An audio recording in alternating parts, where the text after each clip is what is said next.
The navigation pane on the left side of your screen here is the table of contents for your database. It displays all of the objects, the tables, queries, forms, reports, and macros that make up this database. And it also allows you to filter and search through those objects to get to the ones you're looking for quickly. Right now, the navigation pane is in its default configuration. It says All Access Objects across the top. And I'm going to actually open this up a little by clicking and dragging open to make it a little wider. Below, we have a search box that we can type in to filter the list of objects. I'm going to click here and type phone to see all of the objects that have the word phone in their name. When you want to clear the search, click on this filter icon to the right, and that'll clear the search string and return you to viewing all objects. Below, each of the objects are listed under a collapsible type header. Click on the up arrows to the right to collapse the group. I can collapse the tables here, then queries, forms, and reports. If I want to work with my query objects, I can simply open it again, use the one I want, and then close it when I'm done. I'm going to go ahead and expand all of these again. At the top of the navigation pane, there's a drop-down menu that allows us to change the configuration of the pane. Here. This menu is separated into two different groups. The top one says Navigate to Category. Now, I personally think this should just simply read Grouping because that's exactly what it does.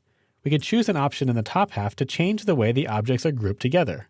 Right now, they're grouped by object type, but I can group them by custom group, by tables and related groups, based off of the date they were created or the date they were last modified. The bottom half of the menu says Filter by Group. Here we can choose to display only a single object type. I'll click Tables to filter my navigation pane to show just the tables in my database. You'll notice that the top now reads Tables instead of All Access Objects. I'll change it back in the dropdown, down here to All Access Objects to view everything again. There's also a right-click menu at the top of the navigation pane with some more options. I'll go up here and right-click.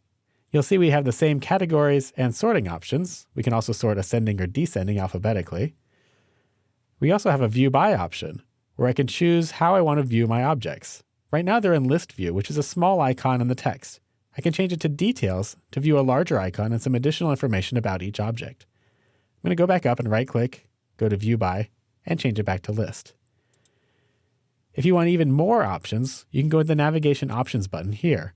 This will give us a really detailed look at what options are available for organizing our objects menu. Go ahead and say OK.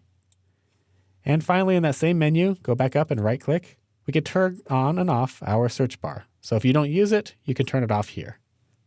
If you want to get the navigation pane out of your way, you can use this shutter bar button here to the right. If you click it once, the navigation pane collapses to the left.